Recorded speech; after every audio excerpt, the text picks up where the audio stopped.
Hello, and welcome to today's talk on integrating data privacy and brand protection into your cybersecurity. My name is Alex Nette. I am your speaker today, and I've worked directly in cybersecurity and privacy for nearly a decade. I've worked for federal agencies, state and local governments, and out in the private sector as well, within healthcare, financial, out in Silicon Valley, utility companies, law firms, architectures, and a number of places in between. During my time, I've provided both in-depth subject matter expertise, but also strategy. And today we'll be covering all of those things. So what are you walking away with today? Ultimately, it's going to be an understanding of the two main drivers to inform some of your cybersecurity planning. We'll be able to break down each of those drivers into individual factors and use those factors to better inform and develop a cybersecurity strategy. We'll then take everything and put it together into an actionable plan. So stepping back, let's look at cybersecurity real quick again and talk about a refresh. Within cybersecurity, there are three main parts that we look at. The first is confidentiality. That's protecting your information and keeping it that way. But we also want to make sure that only the right people can access that information. The second is integrity, and that's trusting that an IT system is going to keep your information the same. So when you put information in, it comes back out the way you think it should. And finally, we look at the availability. And that's that if you rely on an IT system to keep your business operating, that IT system needs to be available. The cloud, for example, is really good at meeting availability. So the unasked question then is, if cybersecurity is about how to protect your information, do you ever stop and ask yourself what you're protecting and why? I'm often reminded of the Dr. Ian Malcolm quote from the movie Jurassic Park about, you were so preoccupied with whether or not you could, you didn't stop to think if you should. And that takes us to today's presentation and tying everything together. The first part we're going to look at today is data privacy. This is the what of the equation. The second part is looking at brand protection. This is the why. And finally, that translates into the cybersecurity part of the equation, which is the how. So data privacy, the what. What are you protecting when you think about your company? Could include things like proprietary processes, could also include customer information. And it might be even other parts and other types of information you haven't thought of that we generally lump under big data. The first step that you have to do from this perspective is look at an information audit. Start with the obvious data types, the things that you may know that you're already trying to protect or hold or store or process. That could be things like employee information. So when you onboard employees, you have HR information like their social security numbers or addresses, maybe worker types, locations, that kind of information. Proprietary processes and documentation, the secret sauce of your business, what makes your business work, hum, and tick, any documentation around that. If that were to leave your business or be compromised or stolen or made unavailable, how would that impact your business? Also thinking about customer information. What are you collecting from them? Is it things like addresses, order numbers, preferences, or is it financial information like credit cards or bank accounts, whether for your customers, your employees for direct deposit, or even the ones that you use to run your business day in and day out? These are the things you probably think about in terms of the standard information that you want to protect. But there's a whole second category of that lurks underneath the surface, and that's identifying the less obvious data types. First place to think about is for third parties that process or store information. So if you're working with another company who maybe handles some of your information, or that you've outsourced some of the work to, think about the types of information they may have access to. The second is thinking about customer metadata that's been gathered. Things like buying preferences or online browsing habits, things like cookies on websites.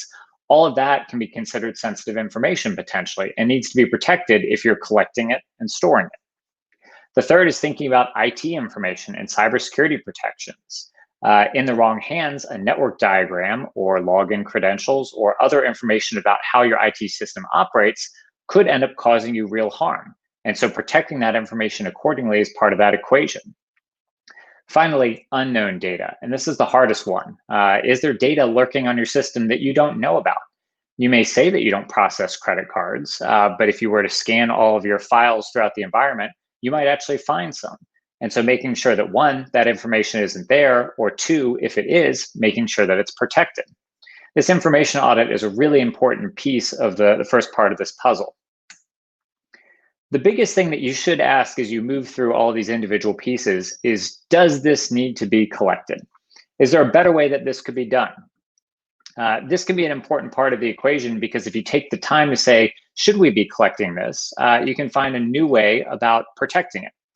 Even better, though, find a chance to reduce your footprint. If you're able to reduce your footprint across the entire environment, including all of your data that you've collected, you ultimately get to reduce that risk, and that's a huge benefit. The more risk and data types that you have, the more protections that are needed, and the more money that needs to be spent as a result of that. Now we talk about brand protection, and this is the why. So why are you protecting your information? Could be laws and regulations that exist. Could be things like your reputation. Could also include revenue and protecting your bottom line. When we think about all those pieces, it ultimately can sometimes come down to compliance. One of the biggest things that drives today's cybersecurity practices are compliance needs. And while we think that protecting information is an important part of our environment and making sure that our data stays secure, oftentimes those requirements are driven by compliance because they have repercussions. When we think about some of the compliance frameworks, your business may currently be implementing some of these, or you may be thinking about moving into some of these spaces. For example, PCI DSS is the payment card industry and data security standard for those that process credit cards. What's interesting is that for most of these common compliance frameworks, there are associated fines. For example, within PCI DSS, those fines can range from $5,000 to $100,000 per month. That is a large amount of money. Looking at the federal government, there is the FISMA and FedRAMP programs, and both of those, if you're not held in compliant, could mean a loss of federal contracts and federal funding. The Sarbanes-Oxley Act, or SOX, could lead to CEOs and CFOs who submit incorrect information facing up to a $5 million fine and up to 20 years in jail. And more common within the healthcare space, but also other health tech providers, the Health Insurance Portability and Accountability Act, or HIPAA. And fines for that vary based on the severity, from $100 to up to $50,000 per incident, or even per record, with up to $1.5 million per year in jail time. So between all of these compliance frameworks that exist and some of these fines, these are serious considerations, and an investment in protections around them could prevent those fines from coming into play. While most of these compliance frameworks have been around for years, especially including HIPAA and PCI DSS, recently a new category of frameworks have come into play. And these are privacy regulations. Privacy regulations have focused on protecting people's data and their right to have that data protected and only collected and processed as they authorize it. So some of these you may have heard about. The CCPA, or California Consumer Privacy Act, was recently passed out in California. Fines for that range from $100 to $750 per consumer, with no limit. So for example, if your organization had a database with 100,000 customers and that database was broken into by a hacker, that could potentially levy a $75 million fine against your company. That's catastrophic and could be more than most companies can handle, potentially putting them out of business. Looking across the pond to the GDPR, or General Data Protection Regulation within the EU, less severe fines could be up to 10 million euros, or 2% of the firm's worldwide annual revenue, whichever is higher. So when we think about global brands that have hundreds of billions of dollars in revenue a year, that could be catastrophic. More severe fines can be up to 20 million euros, or up to 4% of the firm's worldwide annual revenue, whichever is higher. And to date, there's been over 153 million euros levied against companies in breach of GDPR. And the expectation is that this is only going to get worse as some of these hacks against these companies become more public. Looking back across the US, there are other US state and privacy laws that exist. It's currently a patchwork of regulations and fines throughout the rest of the states that have varying requirements and associated fines with them. The third part of this, between looking from compliance and privacy, is to ultimately look at your reputation risk. What level of risk is your organization willing to take? So one thing to maybe ask yourself is, what would a data breach and how would a data breach impact your organization's reputation? So everything that you've built about your company, the way that you talk to your customers and communicate about security and trust and everything else, what would a data breach do to that? The second would be, how would a data breach at a third party potentially impact you? So if one of the companies that you work with was breached, how could that come back to you? Is it a subsidiary? Is it somebody that you work with? Or would the data breach from that company always be attributed back to your company? This is an important consideration because working with reputable vendors and suppliers is a huge part of the cybersecurity risk model. We'll talk about this a little bit more later on, but third parties continue to be a big part of the equation in terms of reputational risk. Also, what would a regulatory intervention do to your company? If your company was fined or sanctioned as a result of some of those compliance or privacy problems, what would that do to your company?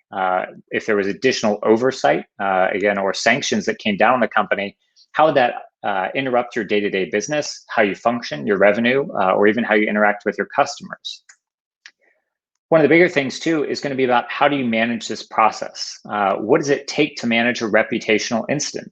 Oftentimes we think about all the pieces that come with something like this, including communications and marketing and response teams and data teams and external auditors, both from the government or third parties that you bring in to assist. All these pieces start coming in and coming into play, which ultimately leads to, what would it cost? And we have to think about this both in the immediate and long term. For example, if there was a data breach at your company, it may hurt your company in the near term as you work to move through the data breach to understand how bad it was or what records were impacted. You might be pulling in third-party companies or consultants to assist with this piece. And if it was a specific part of your company that went down, you might not have it available, which could hurt your business in the meantime. One of the things that ends up happening from that is you end up in a place as you move out of that response cycle and looking into the future about, what are the long-term impacts of something like that. Once you've recovered, now you're talking about potential intervention from the government and regulatory agencies and those associated fines. But what does that do to your brand in the long run? And how could that impact sales over the long run? So oftentimes when we look at data breaches, that ends up not being just the near-term thing about trying to get that server back online and being able to resume business, but all the long-term implications that are sometimes not factored in, again, like those fines or those reputational impacts. Finally, my favorite part, cybersecurity and the how. So this is the biggest part of this, is to take all that data and protect accordingly. What you want to do is to spend smartly. You have finite resources for your organization. Those are people, money, and time. And so when we talk about that, we want to make sure that cybersecurity spending is about 7 to 10% of your IT budget. Your IT budget, again, includes, but isn't limited to, everything that's related to the world of information technology. So computers and Microsoft 365 licenses, your internet bill, cell phone plans, or managed service provider payments. All of those things factor into this equation. The best way then to take that budget and apply it in a meaningful way is to leverage a framework. There are some great frameworks that exist out there that you may have heard of, like ISO or COBIT. But our preference at Hive Systems is the NIST Cybersecurity Framework. It's a great framework that's put out by the federal government and has a number of accompanying documents with it that can really help you understand the basics of a cybersecurity program. And so when you're able to take a look at your organization and determine whether you are currently meeting all of those factors, that can help you identify not only what you're doing right, but potentially also where there are gaps in that. What's even better about some of these frameworks is you can assess your internal capabilities, but also the capabilities of other groups like third parties. So potentially as you're starting to look at working with a third party who might manage your data or assist you with some other operation within your company, you can ask them these questions and say, hey, are you meeting these same standards, so that we know that by giving you our data, you're going to keep it as safe as we keep it. Also, if you outsource any of your work, so if you offload to a managed service provider to handle all of your IT, you can ask these same questions. One of the even better ways, as we think back to some of those regulations that exist, is to put it in contracts. And so at this point, we're at a place where managing contracts and making sure that requirements around cybersecurity are in them is a huge part of how we manage cybersecurity today. Sometimes we call this the sad state of cybersecurity, and it's ultimately about who's responsible for protecting the data. So when we talked about those third parties earlier, you should stop and ask yourself, when working with a third party, either a vendor or a contractor, identify who's responsible for protecting the information and where. Is it up to you and your team, or is it up to that third party to handle that amount of work?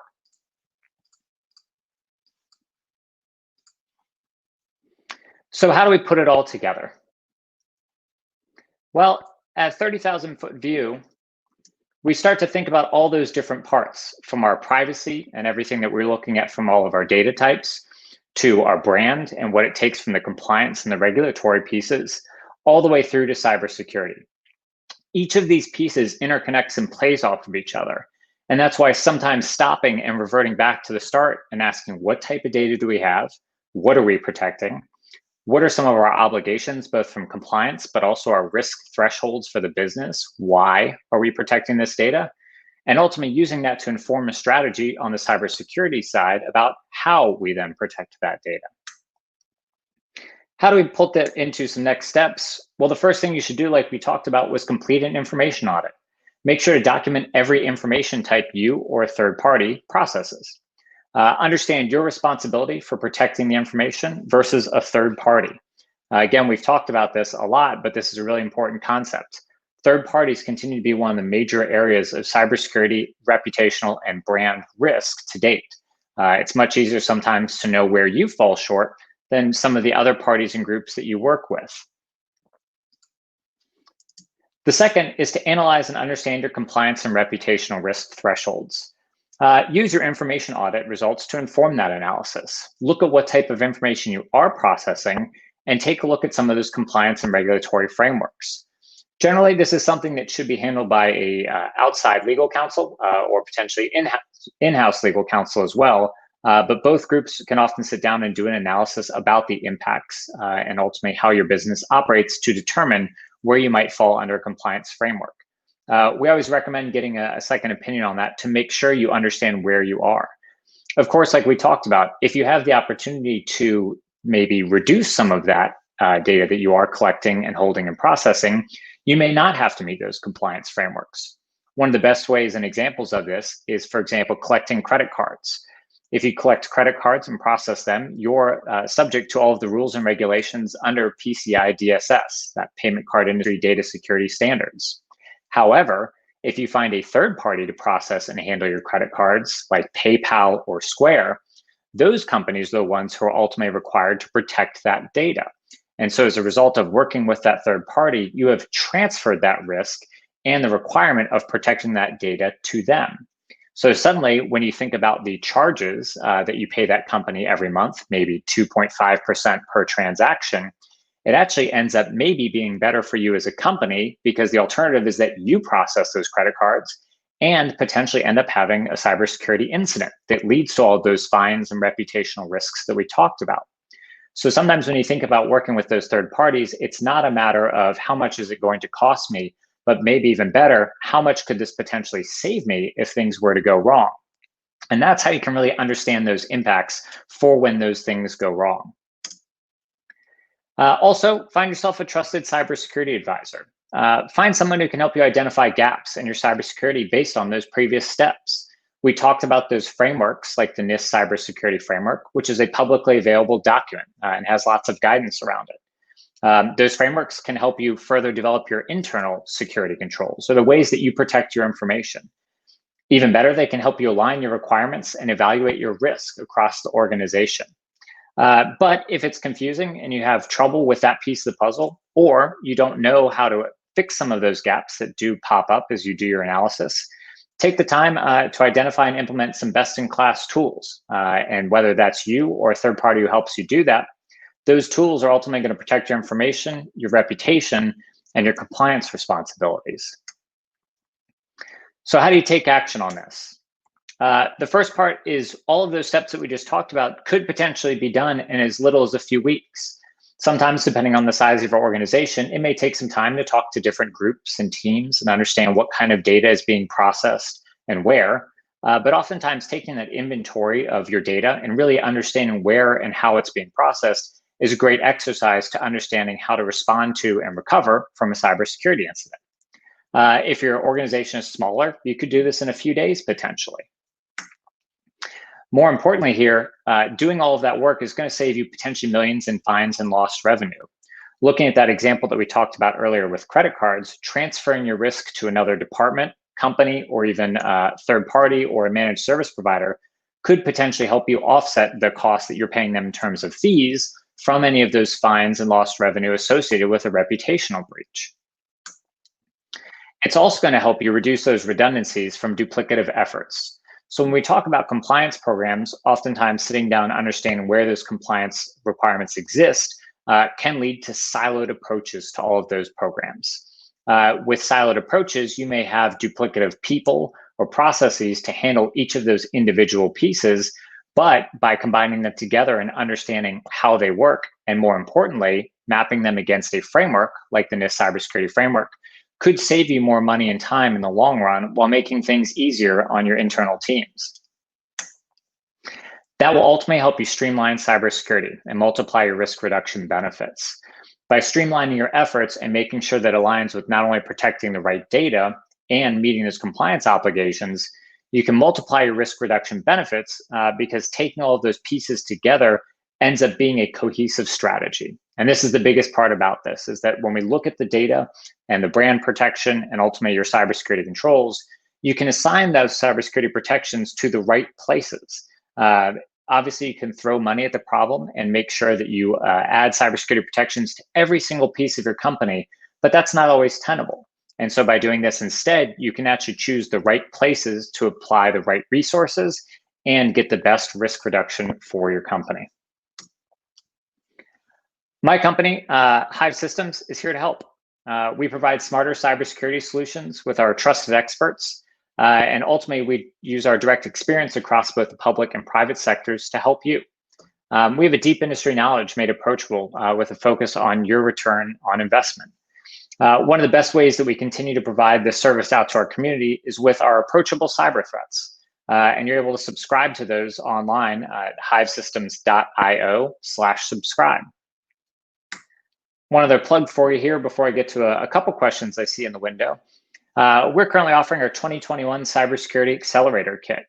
It's everything you need to get ready for 2021. So whether you have an existing cybersecurity program or you're standing up a new one, we provide a number of resources.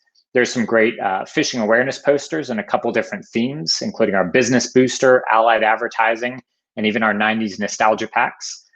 We have things about how to reduce the risk of ransomware and ultimately a New Year's cybersecurity checklist and budgeting guide. So definitely take a look at that, and that's available at hivesystems.io/guides. So let's talk. Looks like we had a couple questions here in the window. I'm going to pop that open now. All right, so it looks like somebody had said, you mentioned HIPAA. Is there a way to translate my HIPAA requirements into any other cyber frameworks you mentioned? This is a great question. So the best part about some of these cyber frameworks is that oftentimes they focus on the best ways to protect information, and they cover it from top to bottom. Sometimes some of these compliance frameworks were written years ago. HIPAA was written back in the 90s when we didn't really have a core fundamental understanding of how information technology worked.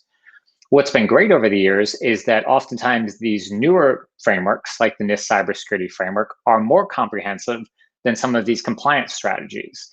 And we're able to create what are called mappings or crosswalks that exist. Those crosswalks can help you then, like we were talking about, identify streamlined methods for your program and find better ways to save on opportunities and reduce those redundancies between your compliance obligations. That's the best way to get the best bang for your buck and make sure everything works great. One of the great ones actually we provide on our website, again at www.hivesystems.io/guides, is we recently created a mapping or a crosswalk between both HIPAA and our NIST Cybersecurity Framework with the most recent version 1.1. I recommend you check it out. It's a great way to think about how your programs and your compliance responsibilities in-house could better inform an overall risk management strategy. Looks like I now have a second question here, is that I'm a little worried that I'm subject to a regulation that I don't know about. How do I find out before it's a problem? This is a great problem as well, because you sometimes don't know what data you have. What's great is there are a number of tools out there like data loss prevention products or DLP products that can sometimes scan your environment and find out if you do have certain kinds of data. This is especially relevant for easy to identify types of data like addresses, social security numbers, or credit cards. It can be a little bit harder when it comes down to things sometimes like documents to identify specific sensitive information types. But at least for some of those larger ones, those are often the ones that are applicable to those compliance programs. And through some of these scans, you can identify where your company might have obligations that you didn't previously recognize or understand. And there is one more in here. It says, so basically a privacy policy equals a cybersecurity policy. That's a great way of looking at it. As we talked about, there is oftentimes no obligation or requirement to have cybersecurity protections. However, as we noted, it could potentially impact your reputation of your brand. And so oftentimes we do want to protect that information. One of the main drivers, though, for a lot of firms and companies over time, though, has ended up being those compliance regulations, as they are the ones that most often and notably carry those fines that may not only impact financial consequences from a data breach or a cyber incident, but also those reputational. And so as a result, sometimes those protections that exist, those privacy policies to protect information, or the way that companies approach that, can sometimes drive and inform your cybersecurity protections. And so we noted that's one of the ways that needs to be considered, is to take a look at your data types, understand what compliance obligations you have, and use both of those to inform your cybersecurity strategy.